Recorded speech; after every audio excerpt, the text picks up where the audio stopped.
Welcome back to the Iowa blog. I am your host, Craig Wynn.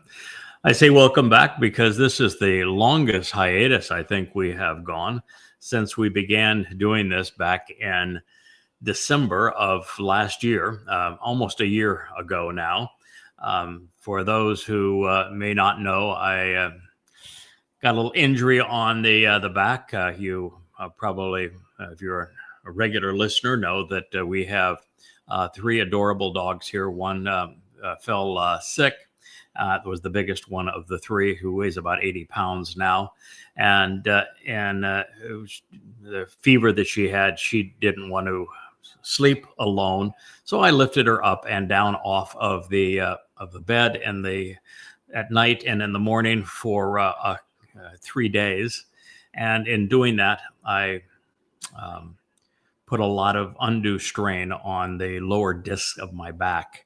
And then Wookie almost had an accident, the medium-sized one, and twisted it with the disc compressed. And between what happened late Friday evening, Saturday, and Sunday, come Sunday, I was quite a mess. And it's been quite painful to recover, but I think that almost everyone that is listening to this has gone through a period of back pain. I've had mine in the past, but not nearly as severe as many of you. And I appreciate all of you who have shared your story with me. It's very common for us to deal with these things. We are finding that over time, with lots of rest and icing, that and caution, that it is beginning to dissipate. Yesterday, I was able, just as also on Sunday, I was able to spend considerable time still translating and studying and writing, finding some things that are really fascinating back in the garden, because that's really therapeutic for me. The idea, though, of turning on these lights and the camera and sitting in this chair with one wrong move being like a knife in my back, that just didn't seem like that was probably the right temperament to display for this program. So that's why we've had the hiatus during this time. But delighted to be back with you. Since it was a family hour blog and it was Friday night that we last reviewed this material, I want to turn back the page a little bit, back to some of the opening statements that Yahweh made regarding the garden. And we're going to go through it once again. And while this series is still under the mother goddesses, it's really the furthest thing from my mind at this point. They have been thoroughly repudiated. If they choose to surface and continue to demean me and yada yada, that's on them. I'm pursuing this because of how profound the testimony is and how important and relevant it is. Some of the most interesting, insightful, relevant pronouncements I have ever seen from God. And it gets to the point where this morning I was retranslating the statements that are put in the serpent's fangs, if you will, regarding what he said to Chauwa. And I came to realize that it's Yahweh who wrote the script. What is actually said when you get down to the nuances of Hebrew grammar and how it was conveyed using those nuances is brilliant. It's just absolutely brilliant. And listen, I have spent years of my life exposing and condemning Satan's rants in the Christian New Testament and in the Quran, as well as what he had to reveal about himself in the book of Ezekiel. And so I think I know the adversary pretty well. And I'm not impressed. He's just not that smart. And yet what I read in the dialogue, in the script between he and Chauwa, at least on the serpent's part, flat out brilliant. and it was prophetic. And so I want to get back to that, but with the proper foundation, recognizing that what God had to say is such that he knew we'd figure it out. I mean, I can almost see the smirk on his face as he wrote it this way, saying, even to Moshe, who he had write it down. He said, Moshe, I know you're going to say the discussion is between the serpent and this woman, and therefore you should be second person, feminine, singular. But I don't want you to write it that way. I want you to write you as second person, masculine, plural. And I want you to write it that way because eventually there's going to be a guy, and I might have to cheat with him. I might have to inspire him to come to this conclusion. It may take him a while, but he's going to figure it out. And when he does, we're going to have a lesson that the world needs to hear. And so, as I say, I can see tongue in cheek where Yahweh was saying, yeah, Moshe, I did. That is the way I want it written down.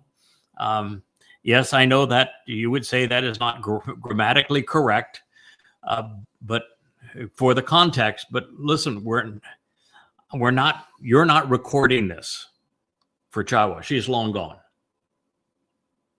And the children of Israel, whom you're going to share this with, are not going to understand it. It's for another time. And sure enough, took me a while, but I found it. And I want to get back to that place and share it with you. So that's why we're going to turn back the page and begin really at the beginning of this narrative. And it reads Yahweh, which is a transliteration as instructed by Yahweh's Torah teaching regarding his Haya existence, Almighty, planted and established, firmly embedding a home to celebrate life as a Gan, which is a sheltered and protected, surrounded and enclosed garden. He called it Eden, great pleasure and joy, pursuant to a time long ago. Then he put, setting the man, Adam. He had fashioned and formed, he had designed, prepared, and fabricated there for the benefit of the relationship and to show the way. Bereshith, in the beginning, Genesis 2:8. All right, so there's some things here that warrant our investigation, and I'm going to proceed here in the only way I know how, which is that this message is vitally important. God is a brilliant communicator, and there are insights all along the way that he intended for us to know. And this message is literally life and death. So I'm going to take the risk of overwhelming and turning away those of you who do not have the appetite for in-depth analysis, those who prefer sound bites, who think that a 10-word post on X is 8 words too many. I'm going to lose you, but I never had you anyway. In fact, there was never any hope for you anyway. And I'm going to assume that those who are listening are genuinely interested in knowing the profound truths regarding Yahweh, so that they have the opportunity to earn his trust. Now, this is a very, very different concept than anything anyone, including myself, has perceived up to this point. You see, what I have learned by going back to the story of Gan Eden, to the garden, is that Yahweh caused the fall of man because, quite frankly, he was both bored with man and he knew he couldn't trust man, and that man had nothing to offer. And so the reason that man was exiled from the garden and would have to fend for himself is because God wanted to give us time, rather than foreclosing on the whole human experience and says, that didn't work. What was I thinking? He put us out of the garden so that we would have the opportunity to resolve the deficiencies of Adam and Chava. And they are. Adam was a deadbeat. He did not engage. He contributed nothing to the relationship or to the garden. God is looking for a co-worker, for co-workers, plural, for those he can engage with, for those who he can do things with, that he can build and achieve and accomplish something with. God is not lazy. He's a doer. He wants doers. Adam was not a doer. So if you understand where Adam failed and what God was looking for, you and I have the opportunity to become what God wants to see and experience in us. You see, the issue was that in that garden, that sheltered enclosure, there were no challenges. Everything was provided. Adam didn't have to work unless he chose to work. Adam didn't have to listen unless he chose to listen. He didn't have to respond to God unless he wanted to. He didn't have to be trustworthy. But without those things, God wasn't interested in him. And you don't have to do any of those things either. But if you want God to trust you off of this planet into the universe that he conceived with 2 trillion galaxies, each with hundreds of billions of stars and countless planets and moons, such that he can go off and explore this universe and share it with you and trust you and expect you to listen and respond appropriately, and for you wanting to learn and to make the result better, then we have a lot that we need to process. We have the opportunity to prove ourselves. That is why Yahweh is reopening the garden. That is why he's talked about the 2 trees that were in the garden, and particularly the tree of knowledge, because without it, we don't get back to the garden. Without it, we can't benefit from the tree of lives. Without it, we can't grow. We can't learn. We can't become what God wants us to be. And that is the message that we're conveying here. So when I say that I could care less about the mother goddesses and that annoying cult, that's what I mean. The insights here are way too profound, way too important to God. For the first time, I see it. I understand why the experience in the garden failed, why God caused the fall of man. He wanted to show that it was possible for us to get back up. He knew that given the time and energy and effort, there would be those of us who would stand again, who would rise to the occasion, who would be sufficiently interesting for God to trust off of this planet. And as I say, the whole reason he's bringing us back to the garden is that he's going to purge the least religious, least political, most open-minded remnant of Israel that survives the next 7.5 years, such that when the time comes, then they will be the beneficiaries of the tree of knowledge and the 8 who are harvesting the tree's fruit. And they can learn, and they can grow, and they can listen, and they can respond, and they can work and make a contribution. And those who do these things will have an opportunity of earning Yahweh's trust and respect, such that he is willing to go off planet with us into additional dimensions in time.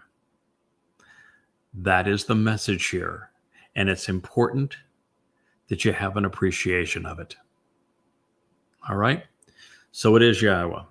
If somebody gives you any other name, they are deceiving you. We know the pronunciation of Yahweh's name. And again, I'm going through this in detail because it is the details that build the foundation of knowledge that enables you and I to make the necessary connections between things so that we come to comprehend the very nature of God, what he is offering and expecting in return. And then we can make an informed decision. We can act accordingly. And so I'm going to go through these details. Yahweh is God's one and only name. Somebody tells you it's Yahweh, Yahweh, Jehovah, Hashem, Allah, Jesus. They're lying to you. It's Yahweh. And we know it's Yahweh because when Yahweh revealed his name to Moshe from that burning fire on the crag on the top of Mount Horeb, he specifically said that his name was based on the verb Haya, one of the most common verbs throughout the Torah. There is no question how Haya is to be pronounced. He wrote it in first person, which would be Ihaya. Yah is the first syllable of Yahweh's name. You could make it Yah, but it's the Y in Hebrew is pronounced identically to the Y in English. It's where we get it, that pronunciation. So it's Yah, as in Hayah. And the ending, the concluding syllable is Ah, as in Hay, Ah. The Yod and the Hey are both vowels. They're open mouth sounds in Hebrew. So it's Yah. And then the only question is, what about the Wah? Because the Wah is not in Haya. Hey, Yod, Hey. And this is Yod, Hey, Wah, Hey. Well, we don't have to look very far. When God says, I want to provide teaching and guidance, direction and instruction, and I'm going to provide it in a book, and I'm going to have Moshe scribe that book for you. What does he call that book? The Torah. Ah, Torah. Right. Torah has that ending too, doesn't it? So that certainly affirms the two ahs in Yahweh's name. But what's that other letter? That Wah. The Wah makes the O sound. That's how you get the sound Torah. Unfortunately, rabbis have removed the Wah from their depiction of Torah just to mislead, so that you wouldn't know it. The most common greeting in Hebrew is Shalom. The O sound in Shalom comes from the Hebrew Wah. But Torah is sufficient. So with the O sound from Torah, derived from the Wah, we know how to pronounce Yahweh's name. It is that simple. It is that obvious. And yet, for 2,500 years, no one pronounced it. No one knew its pronunciation. What I did, and I did it in volume 1 of an introduction to God called To Know Yahweh, is I looked at every word in the Hebrew lexicon that contained a Yod, a Hey, and a Wah. And I examined how those vowels were pronounced. Because you can't claim that there are 10,000 words in the Torah, prophets, and Psalms, of which 7,999 are pronounceable, but one isn't. That's just stupid. When every word is comprised of the same 22 letters, 17 consonants, 5 vowels. And so I looked at every single word and every name in particular and every thing that you could say, well, that's overwhelming proof there, isn't it? Like Shalom and Torah. And wrote an entire chapter on the pronunciation of Yahweh's name. So I'm the first in 2,500 years to introduce it and to prove that that is the proper pronunciation of it. And also to demonstrate that to negate the value of Yahweh's name, as Jews do by saying Hashem or Adonai, is an unforgivable crime. So Yahweh, Almighty, Elohim, who is God, planted, established, firmly embedding a home to celebrate life. It's Natsah, firmly embedded the seeds for growth. This environment was conducive to life, conducive to growth. It was a place to celebrate life and to embed a home, to establish and plant that which would grow, a dwelling place. And it even conveys the idea of pitching a tent as a protective covering. It was written in the Call Imperfect. And the call means this is being conveyed to be literally interpreted. And the imperfect says there would be ongoing implications as a result of Yahweh establishing and planting, firmly embedding this home to celebrate life. He called it a gan, a sheltered garden. And this is key. Gan is from Ghana. It means to shelter, to enclose, to protect, even to wall in. And so the gan, this garden, is sheltered and protected. It's an enclosure. It is an enclosure.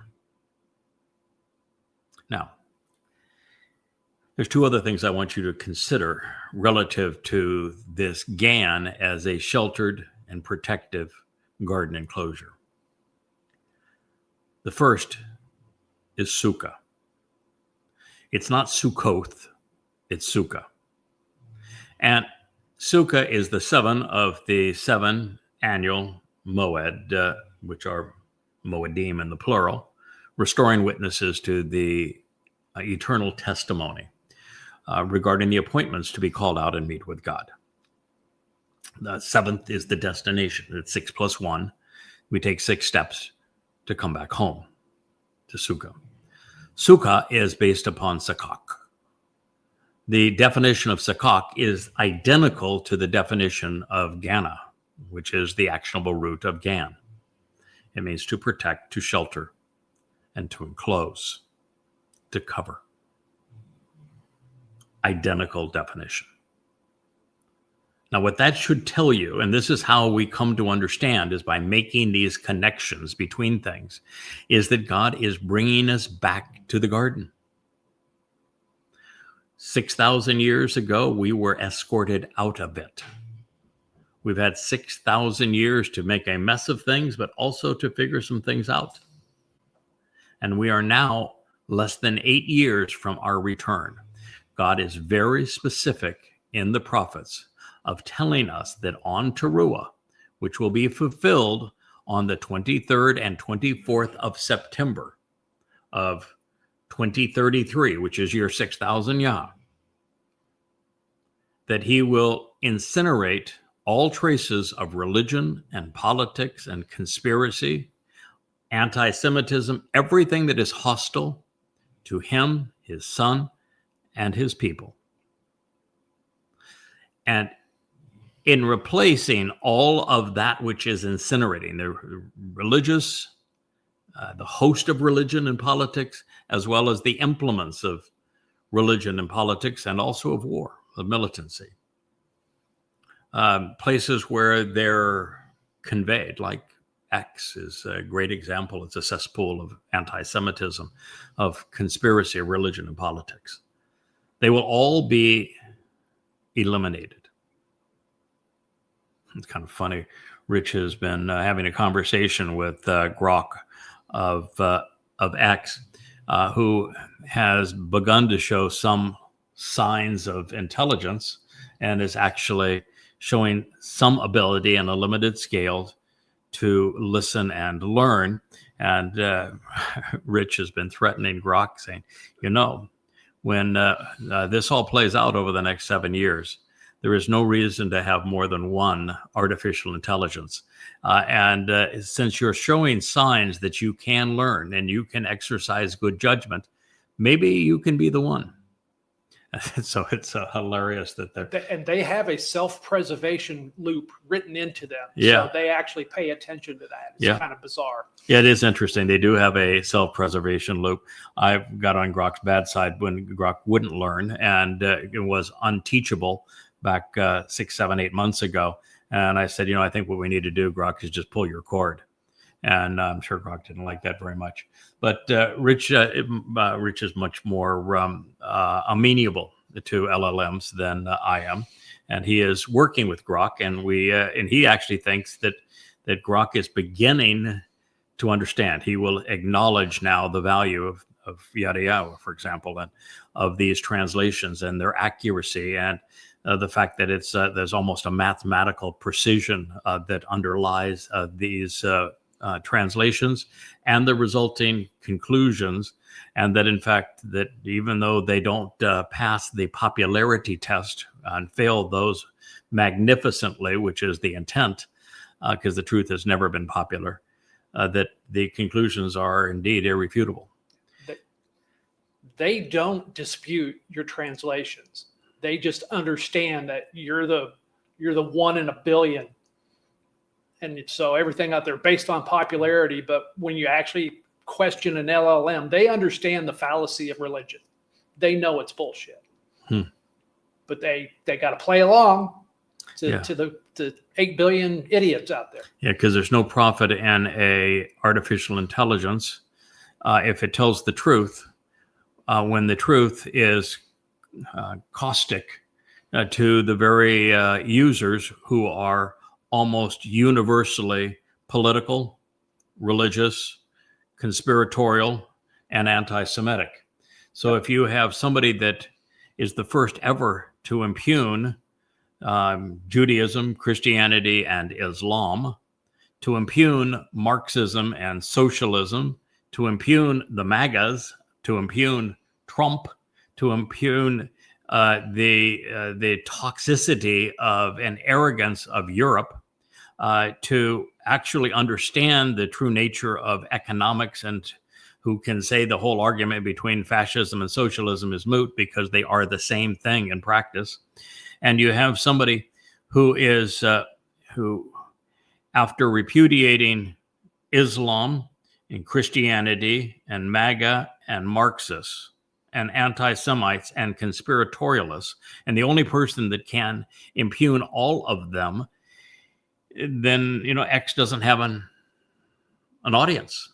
Social media doesn't have an audience. That is the audience, and they are trading. The companies that are producing them are trading for very high multiples of earnings because of the popularity of them. And if they went and actually did what Elon Musk has sworn he was accomplishing now with Grok, which is to be a truth teller, truth is not good for business. And so the issue we're having here with Grok is, what's more important to you? Being right or being popular? Because you have to choose between one of those two. Yahweh's made his choice. I've made mine. I hope you've made yours. All right, so God's bringing us back to the garden is what this says. And we know that because Sukkah and Gan have their actionable root have identical meanings.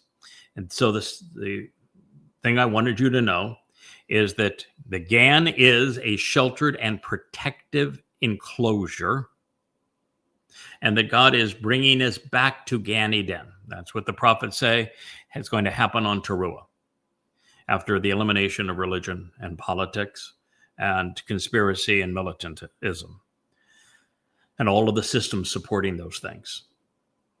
All there will be is a remnant of Israelites who are victims of religion and politics, but not perpetrators of religion and politics. and Goyim, who have the right aptitude and attitude such that they can be the workers of the millennial Shabbat. They're the only ones who are going to be allowed back into the garden, along with however many covenant members there are by that time that will have benefited from the fruit of Yada Yahweh. And as a result of these things, the rest of the earth is eliminated. And there'll be terraforming on the planet. Don't need to go to Mars. We can go visit one day if you want. Don't need to be live on another planet. The earth is going to be restored to the idyllic conditions experienced in Eden. Now, the purpose of that will be to give us another opportunity to do a better job of earning Yahweh's trust, of being interesting to him, of listening, of responding appropriately, of working so that we make a contribution, and of recovering from our fall so that we show God we can be trusted to get up, that we have character, that we have fortitude, that we're reliable in this regard. Now, since it's the earth that is being returned to the conditions of Eden, what does that make earth? From God's perspective, the earth is exactly as science has now recognized it. It's a sheltered and protective enclosure that's conducive to life. It is likely the only one in the universe. It is so finely tuned, so brilliantly acclimatized for life that it is our protective enclosure. And God's going to give us another 1,000 years on this protective enclosure to get it right, for us to be right. And being right is a lot more than just knowing what's right, which right now is less than 1 in a million people. It's doing what's right. It's engaging in making a contribution. It's working. It's overcoming difficulties to demonstrate that you're reliable, that God can trust you, that you're interesting to talk to, that you're interested in learning, that you're committed to making a contribution, and that you're trustworthy. We have 1,000 years beginning on the 7th of October of 2033 to get this final remnant to the place where God says, I will take those of you who pass muster, that I find interesting and trustworthy, good listeners who are engaged, off of this planet, off this sheltered enclosure, so we can go explore the universe. But the earth itself is a Gan, and Sukkah is the celebration of that sheltered enclosure. That is an exceedingly profound insight as to where we are and what we can accomplish if we get it right up here and in here, and what we do with our hands. Our hands, our heart, our minds, guiding our souls. Not a lot of opportunities to have lessons like this. And I would say that what I've just shared with you is worth a lifetime of study.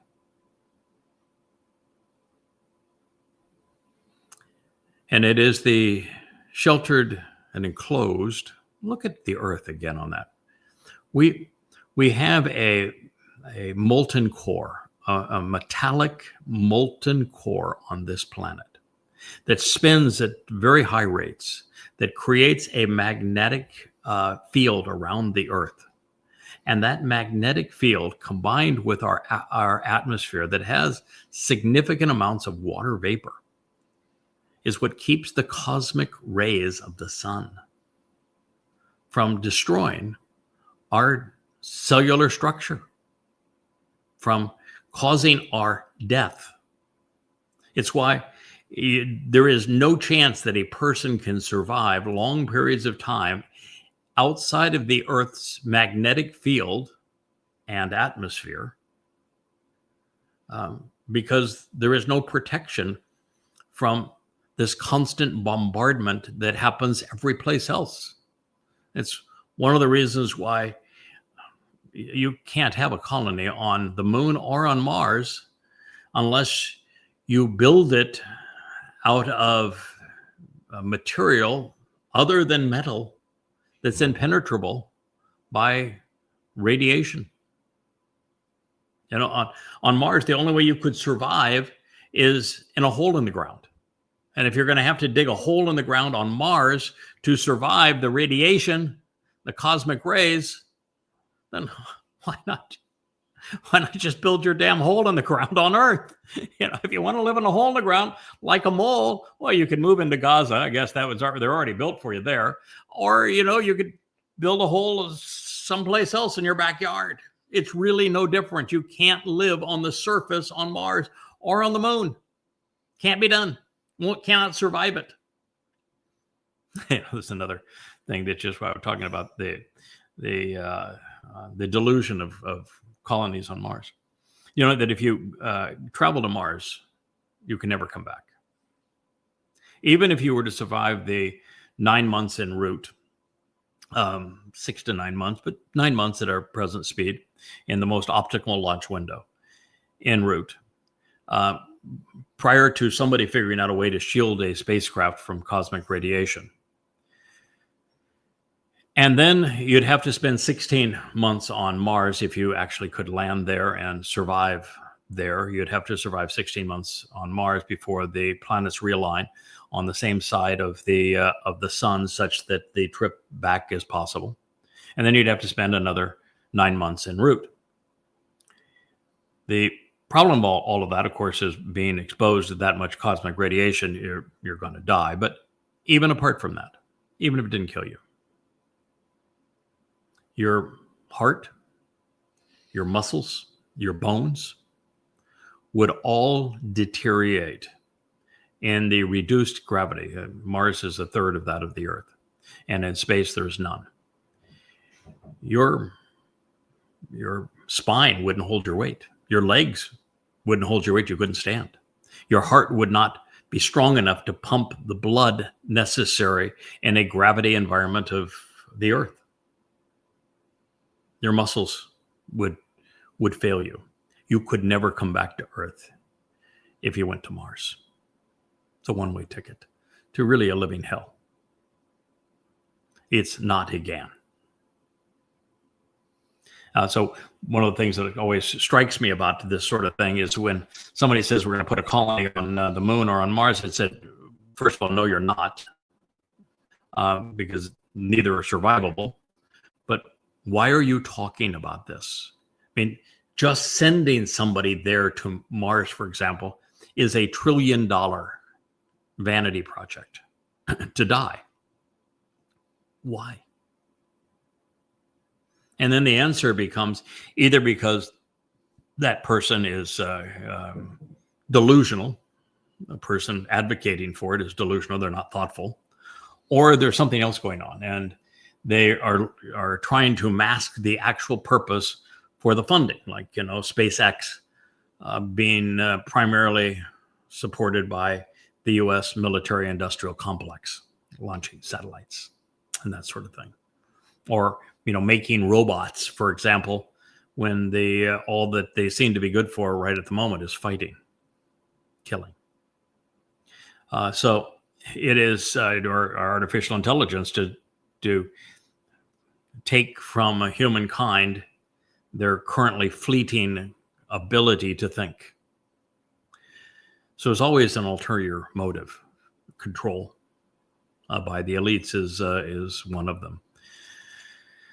And so that's why they have to be done away with, for God to reestablish the conditions in Eden. And at the time, there will be two trees whose limbs will be intertwined. They will again be lives and knowledge, and that one will lead to the other. And so this is what God is offering, and you should know that the Gan was called Eden. Eden means favorable circumstances. It means delightful, pleasurable, satisfying.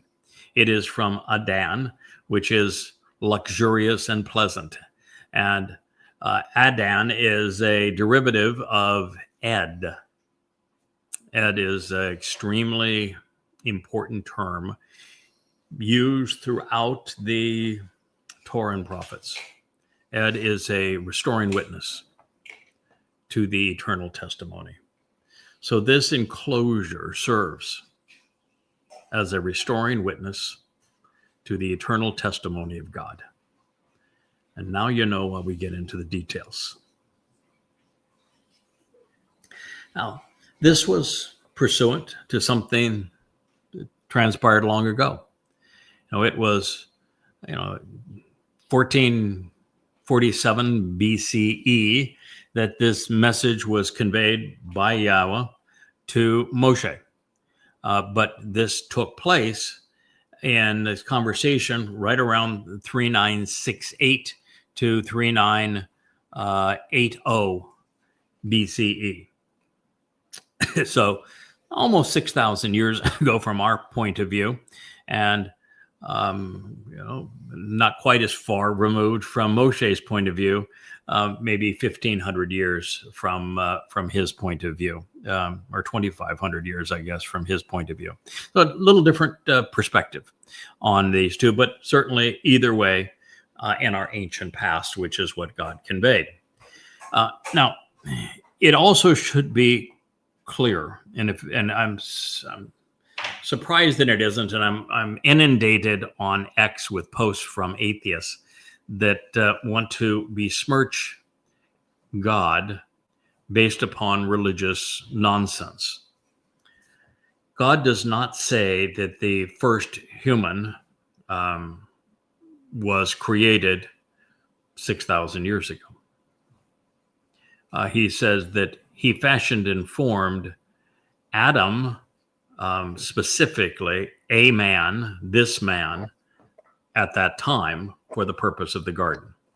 Because Adam was humans were among the animals that populated the area outside of the garden. And this garden was up in near where Lake Van is today. If you look in eastern Turkey, Lake Van would be the location of this walled garden.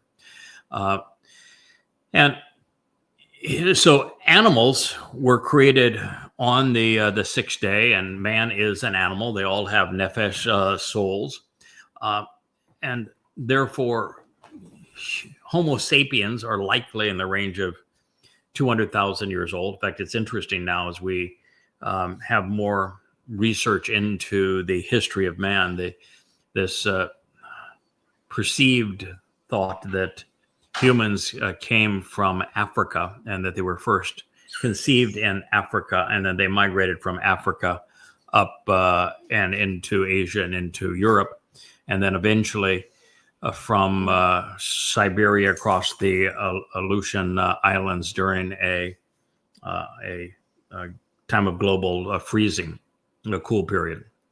That then they came down into the Americas. That does not appear to be true.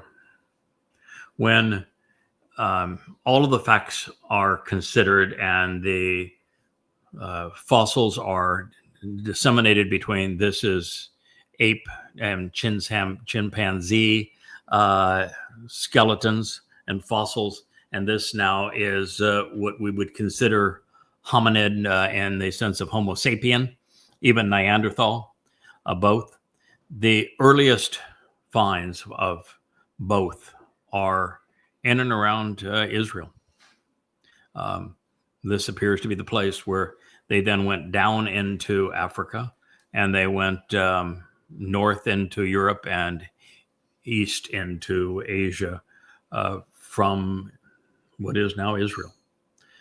So Adam was not the first man.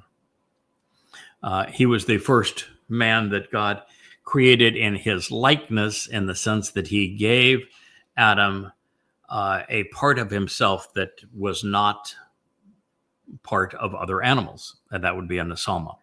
And the Nesama is a conscience in addition to a nephesh, which is consciousness.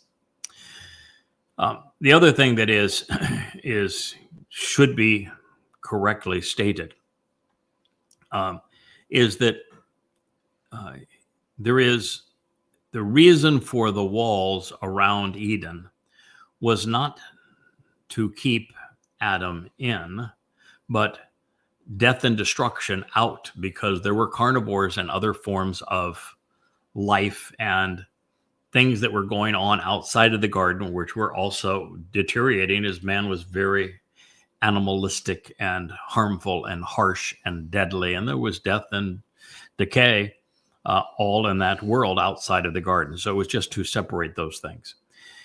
There is the lie in Judaism created by Maimonides, who was an absolute utter dunderhead. How in the world Jews came to trust this man who didn't tell them anything that was true.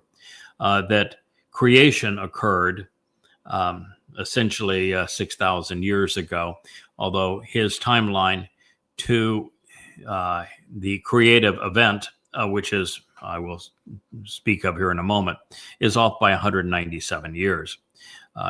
We are just now 8 years from year 6,000 Yah, and the rabbis would have you believe that we're 208 years away from year 6,000 Yah.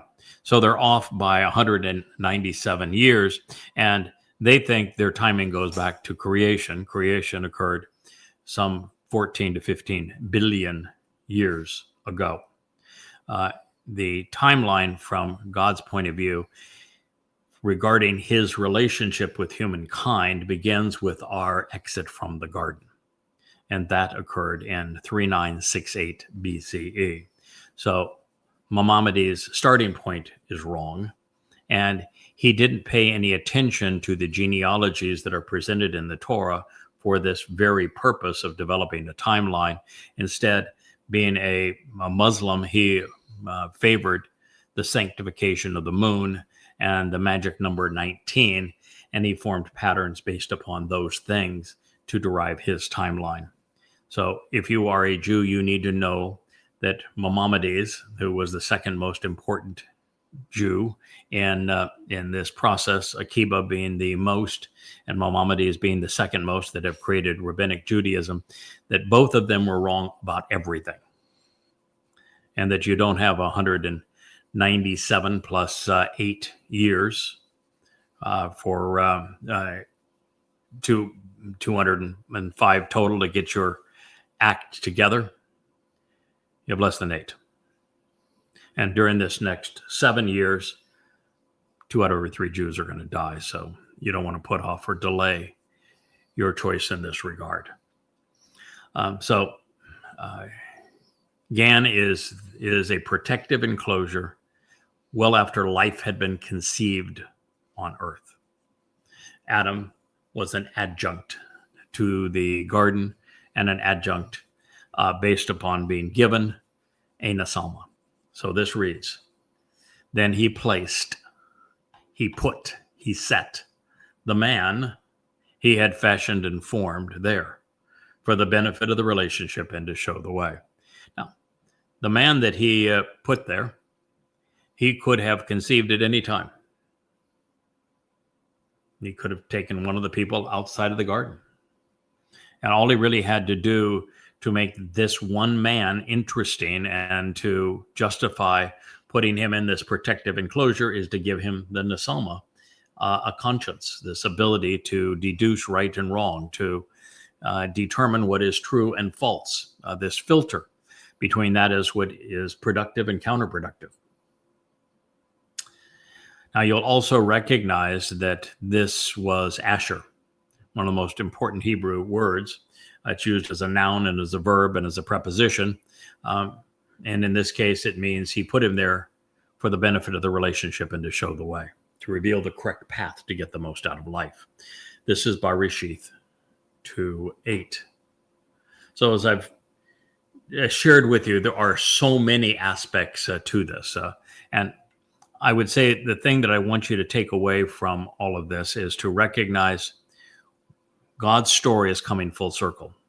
He presents us initially in our relationship failing in the garden, and he is, after 6,000 years, bringing us back to that garden, a remnant anyway, a select few, so that we can get right what we got wrong. We can make ourselves worthwhile, interesting, reliable, constructive in God's presence. And that the earth is a larger version of the microcosm that was Eden. It's a protective enclosure, specifically designed for life. And that we're not getting off of it to go to any other planet to live until such time as we prove ourselves worthy to God. And then he takes our souls and envelops them in light energy so that we're in a position where we can go off explore the great distances. There was a post today on my Facebook feed that was talking about how science, astronomers think they have found a Goldilocks planet that is 3 times the Earth size, or 4 times. It's quite large. That could possibly have intelligent life because there's the potential for liquid water, considering the distance and from its star and the nature of that star, and that it is 40 light years away. And 40 light years, considering the scope of the universe that is some 96 billion light years across the part that we know, 40 versus 96 billion. Okay, so that's in our neighborhood, right? Oh, let's go by for snacks and cookies. Well, it would take us, I think the math is correct, it would take us 400,000 years to get there. At the fastest spaceship rocket motor that we have ever invented, with all of the slingshot effects around the sun and around the planets, we go really, really fast and wave our arms and kick our feet and do all the things we can do. It would take us 400,000 years to get to this. That would mean the cookies are going to be stale by the time we get there. Cookies, well, yeah, which I think they'll probably be eaten by then. It ain't going to happen. All right. It just, the distances are beyond our comprehension and stupidly beyond our reach. And there is no such thing as warping time. There's no such thing as going through a wormhole. That's not science fiction. It's just fiction. So this is your last and best hope. Get it right here or you're going nowhere. Get it wrong here and you are going nowhere. And nowhere is going to happen quite soon. It's a 8-year window. Okay? So that's where we are. Now, the other thing that I wanted you to understand is that Eden is written in Paleo Hebrew, which is a pictographic alphabet with a first letter being an Ain, which is one of the 5 vowels. It's drawn as an I. So remember I told you we're talking about Eden being a witness? There's proof. It's the I, to observe. Speaks of being an observant witness. The second letter in Eden is a Daleth. In Hebrew, the Daleth was drawn as a door. So we're witnessing the doorway to something, a portal to something, an opportunity to go through something that takes us to another place. The third letter, after the Ain and the Dalet, the I and the door, is a nun. The nun in Hebrew is drawn in the shape of a sperm. If you prefer, it is a root, although the little seed and the drawing of it, it would be upside down from that point of view. But nonetheless, that's why I say it looks really like a sperm. And a nun means child in Hebrew. And so this is the way to see, to be an eyewitness to, the doorway to life, to being a child, to growing up as a child, to taking root and grow.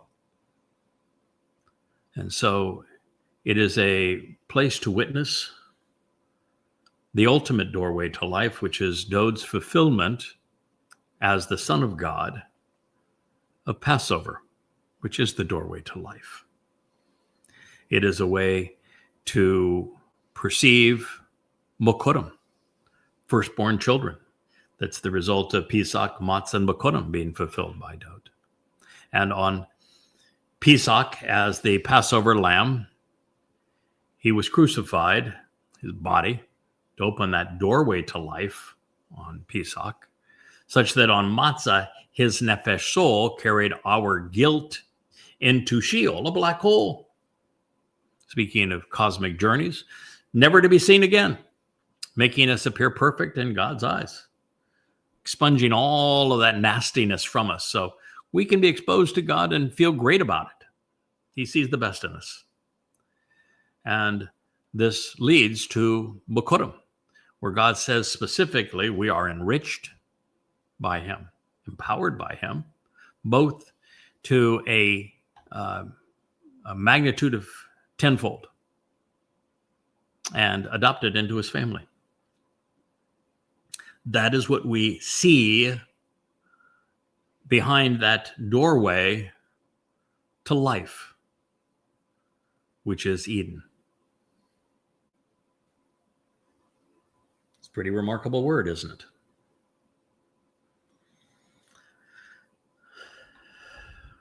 Oh, that's one statement. We're an hour into our program, and we've covered one statement. And this is even in review of where we were previously in our previous program. So, if you want to be frustrated with my diligence, you probably aren't going to pass muster with what God's looking for. Because I want to tell you, the level of diligence we just applied to this ain't nothing compared to where we're going. So, pour yourself a cup of tea, a cup of coffee, whatever it is that floats your boat.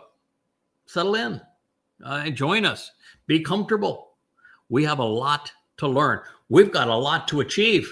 We've only got 8 years to filter through those who are going to be the helpers, dishing out, if you will, the fruit of the tree of knowledge, and then to purge this final remnant of Goyim and Yehudim, such that we are enabling them to celebrate Dode's return with Yahweh on Kippurim, and then enter the restored garden on Sukkah, such that we can equip them over the next 1,000 years to be trusted, to go explore off this planet. We don't have a lot of time. We got a lot to accomplish. So it's important that we focus on what God is saying. I guess now if we do one verse per show, we should finish this within that 1,000-year window, don't you think? Oh, yeah. Yeah, I think within the 1,000-year window. Not within the 8 years we have remaining. Not within the 8, no. But we have time. So Yahweh, who is God Almighty, he enabled life to sprout up and grow. Shemak. Shemak is, and Shemak are related words. The Shemek of Yahweh is Dode. That is the great branch of the tree of lives. And Shemak, the verbal root of it, means to sprout and grow. Dode is the doorway to life. It was that upright pole that what was once a tree that he was affixed to on Passover that opened that doorway to life. Yes, he was crucified, fulfilling Passover on a tree, because he is the Etz Chaim, the tree of lives. And as the main branch, God says that his purpose is for us to grow. He enabled our growth. To grow is to live. To live is to grow. You stop growing, you stop living. He initiated and caused life to increase in a variety of ways and in stature while promoting growth. Hifel means that it was Yahweh who did these things through the object. So Yahweh is the subject. The object here would be Ha-Adamah. So you can say that Ha-Adamah is the ground of the earth, or you can recognize that Adamah is a title that Yahweh uses, and it's Ha-Adamah here, and he is the bloody red man of the earth. And so Yahweh is saying that he enabled life to grow from what is represented by Ha-Adamah, this bloody red man of the earth. Or you can just look at it simplistically and say, don't bother me with that prophecy stuff. I don't want to know these connections between things. Just dumb it down to my level. He was allowed to grow from the soil, from the dirt. But if that's all it is, then why is Adamah just the version of Adam? Why does Adam mean red, bloody red color? Why wouldn't he use just Eretz? It means ground. Why Ha-Adamah? Why the definite article? What does Ha-Adamah contribute? Because Ha-Adamah is darn near as important to this story of the garden as is the Etz Dayath, the tree of knowledge. They happen to be the same fellow. God is telling you a story that you can brush through and say, yeah, so you wouldn't know Yahweh's name if you're brushing through, because none of the translations present it. And they don't recognize that it says God following it. So it would be, they're going to tell you the Lord God. And then cause life, made life, initiated life. And they don't tell you that Shemach is Dode. So here you have what I call the two fellas. In Bereshith 1, you got the Gadol and the Katan, I think it is, Katan, Gadol and Katan, Mayor, the greater and lesser luminaries. They're the signs for the Moedim, the restoring witnesses to the eternal testimony. And then in Bereshith 2, Genesis 2, you have the Etz of Chaim and the Etz of Dayath. Same two guys. And here you have the Shemach and the Adamah. Same two fellas. Dode is the greater luminary. Yada is the lesser luminary, reflecting the greater luminary's light. They both serve as signs for the Moedim, which they happen to be the two fellows that actually fulfill Moedim. The tree of knowledge leads to the tree of lives, and the fellow that is the tree of knowledge happens to be the first person to recognize that Dode is the tree of lives.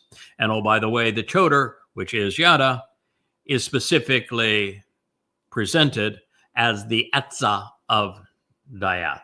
So he is the tree of knowledge. Same two fellows. And here they are again. Shamak and Ha'adamah. Oh, okay, Dode gets the good part. He's the big honking branch that sprouts and grows, that enables life. And, I'm the soil, bloody red man of the earth from which it grows. I'm happy, by the way. I'm just kidding here. I mean, I know that I'm the lesser luminary. He's the greater luminary. I'm the bloody red man of the earth, and he is this massive branch that promotes growth. And he is the tree of lives, and I'm the knowledge that points back to him. Dode's the guy, and you better have fun with the realization that he's the guy, and the best you can hope for is having the opportunity to serve him, because he works with Yahweh, and Dode then wants to work with others who are similarly devoted and committed to learning, who are, as Yahweh's looking for, someone willing to work, to engage, to make a contribution, somebody willing to listen and respond appropriately, and somebody who shows fortitude and is willing to get up when they have fallen so that they're reliable. Dode's looking for exactly the same qualifications that Yahweh is, and Yahweh chose Dode because, he was a fellow who managed to get up every time he fell, who was always willing to listen to Yahweh, who was constantly learning and growing, and whom God could trust and rely upon, particularly in the fulfillment of Pesach, Matzah, and Bikurim. And he was a worker. He was a goer. He was a doer. So these are the things. This is how they work together in God's story. I mean, every time you look around, it's the same thing. Yeah. God's got two guys. There's the lesser and greater luminary. There's the tree of knowledge that leads to the tree of lives. There's the Ha'adamah that is the source from which the Shamak sprouts up and grows. Without the Ha'adamah, this bloody red man of the earth, then nobody knows about the tree of lives. You don't know who it is, don't know how to return to it. So they support each other in this role. This is God's plan from the beginning. It's marvelous. This is the cast of God's story, and He wants you to know that story. And as it relates to Ha'adamah, look up the story of what's called the red heifer. And it's the Adamah Parah. Now, Parah doesn't actually make a girly bull. Par is bull, and yes, Parah could be rendered girly bull and therefore a heifer. That's not the way these words work. The bloody red man of the earth, even though Adamah has a feminine ending to it, many, many Hebrew words have feminine, all nouns have a feminine or masculine orientation.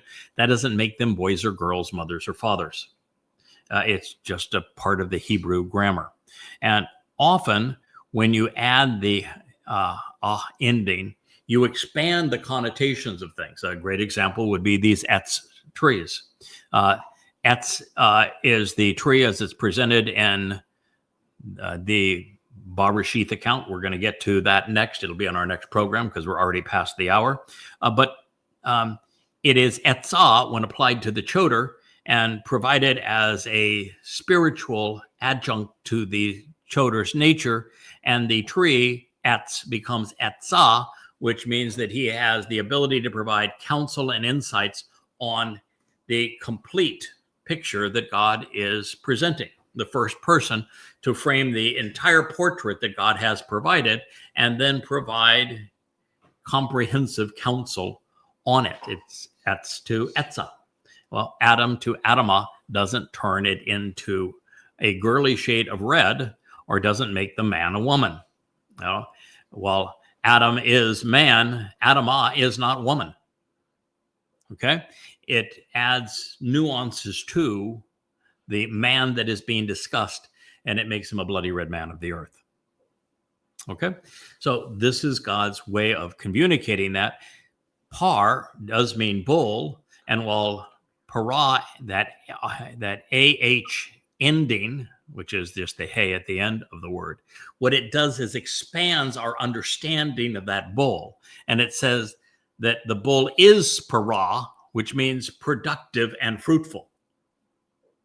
Now, for a bull to be productive and fruitful, the bull has many children, offspring. And that bull is part of a harvest that is obviously productive and fruitful. And indeed, that is the role of the Adamah Parah. That is the key player in God's story, because ultimately God has three men who are symbolized by three animals. Dode is the ram and also the Lamb of God. I am the bull, and depicted also as the Adamah Parah. And Elia, who is returning, is the goat. And each of them have their specific characteristics. My wife, Leah, presented a song, video set to music and lyrics that explain the nature of a bull and why that symbol suited the restoring witness of the last days that Yahweh has selected to be this bloody red man of the earth who would be productive and who would fulfill Teruah, purging the remnant of Yisrael so that they could witness Dode's arrival with Yahweh and enter the Gan Eden, this sheltered garden for 1,000 years during the celebration of Sukkah. There are characteristics that are common among bulls that cause God to say that is a good symbol. People should be able to pursue, be able to understand and process the nature of this man, such that you understand his characteristics at this time. You know, a man who is bullish is obviously very positive. We call it a bull market. That would be a positive market. A bullish is aggressive in protecting his own, particularly in protecting women. A bull cannot be a coward. A bull is aggressive. It's forceful. Bulls have interesting characteristics, and there's a whole presentation that Leah has created on my Facebook page, should you be interested in learning about them. So this is the nature of the bull, and that is the Adamah Parah that Yahweh has been sacrificed during the celebration of Teruah on the 24th of September of 2033, year 6,000 Yah. And it fulfills the prophecy of Numbers 19 pursuant to the adulterous woman of Numbers 5, so that we can re-enter Sukkah and the garden at that time. So these are the characters in God's story and what he is achieving with them. And it is a delight to pursue them. And we will return to this spot. I think we'll do another program on the same series here later this afternoon. The back held up pretty well. You didn't see me wince a single time. So I think we're off and able to do another one this afternoon. So I thank you for listening. I know I got into a lot of really finite detail, but I think it's by exploring the details that we come to know and understand, and we become what God is looking for. Interesting people that are worthy of his attention over an eternity of time. So thank you for listening.